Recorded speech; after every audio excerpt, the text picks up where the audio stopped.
Adopté. Madame la présidente Rabault pour le 2339. Oui, merci Monsieur le Président. Alors, cet amendement est relatif à un arrêt qui a été rendu par le Conseil d'État le 4 juin dernier, puisque le Code général des impôts stipule que les médicaments et leur livraison sont soumis à TVA. Mais il existe une exception dans le cadre d'un traitement ambulatoire, par exemple un traitement ambulatoire contre le cancer. Là-dessus, il y a une exonération. Enfin, le médicament en question n'est pas soumis à TVA. Et dans son arrêt, le Conseil d'État a considéré que la livraison de ce médicament, lui non plus, n'était pas soumis à TVA.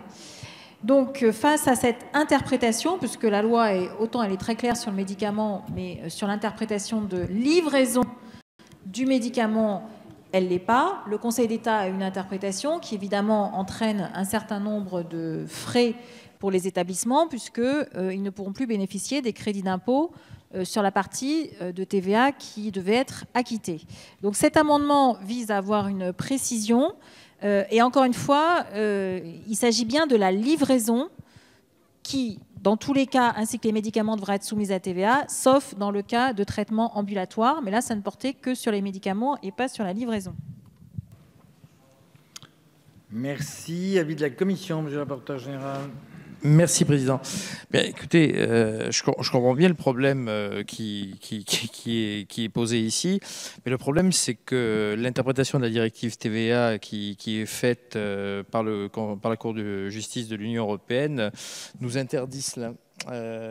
Donc voilà, c'est l'arrêt de la Cour de justice européenne de la clinique de Dortmund, Klinikum Dortmund, qui est du 13 mars 2014. Monsieur le ministre. Merci, Monsieur le Président. Il nous semble que l'amendement défendu par la présidente Rabault est effectivement incompatible avec les décisions européennes à deux titres. D'une part, la décision du Conseil d'État contestée par le présent amendement à appliquer les règles issues du droit européen et d'autre part, faire dépendre le régime fiscal de l'opération de la qualité du médecin prescripteur comme proposé serait contraire au principe de neutralité de la taxe. Donc je partage les amendements du rapporteur. C'est une demande de retrait ou à défaut un avis défavorable. Il est retiré. Madame Louwagie pour le 666.